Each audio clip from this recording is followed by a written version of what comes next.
When it comes to second generation musicians, we have Nas, Natalie Cole, Redfoo, and Lil Romeo to name a few.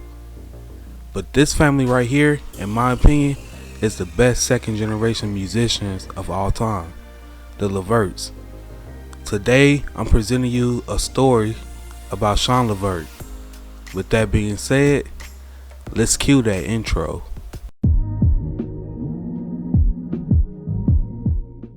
Born September 28, 1968 in Cleveland, Ohio.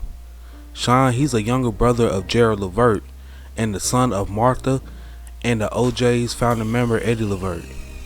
Sean, he grew up in Shaker Heights, Ohio, which is a suburb outside of Cleveland. Sean will attend Shaker Heights High School, and at the age of 15, only a sophomore in high school, his brother will put together an R&B group in 1983 called LeVert. The members was brothers Gerald and Sean and childhood friend Mark Gordon. With their father being a musical legend, it was destined for the siblings to follow in his footsteps. Eddie LeVert started up a record label called Temper Records, and in 1985, the group would release their debut album called I Get Hot. This album had a song I'm Still that reached number 70 on the R&B charts. Following that year, LeVert would release a second album called Bloodline. This album produced 3 hits on the R&B charts. These hits was Fascination that reached number 26, Let's Go Out Tonight that reached number 14, and Pop Pop Pop Pop Goes My Mind that reached number 1. Bloodline as an album reached number 8 on the Billboard Top Soul Albums. While LeVert was making a statement on the charts, Sean, he was still in high school. Can you imagine being 16 to 17 years old and you have a number 1 hit on the R&B charts? Now just imagine the type of attention he got and probably how hard it was for him to go to school. May of 1986, Sean, he was graduating high school. In 1987, LeVert produced a best album called The Big Throwdown. This album reached number 3 on the Billboard Top Soul Albums, and this album went certified gold. The Big Throwdown also gave us 3 more hits to top the R&B charts. These hits are Sweet Sensation that reached number 4, My Forever Love that reached number 2, and Casanova that reached number 1 on the R&B charts and number 5 on the Billboard Hot 100 charts. Man, this song was a banger, and in my opinion, I believe this song should have been number 1 on the Billboard Hot 100. LeVert gave us 3 albums in a row, and they all had hits, just like that 1988 album titled Just Coolin'. This album reached number 6 on the Billboard Top Soul Albums, and this album gave us 5 hits on the R&B charts.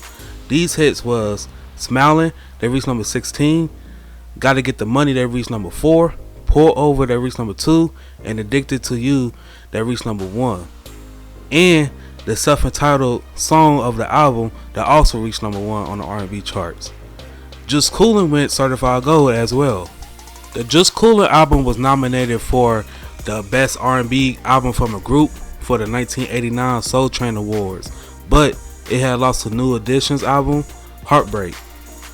In the beginning of the 90s, Gerald LeVert, he started to focus on his solo career, but they was able to give us 3 more albums throughout the 90s.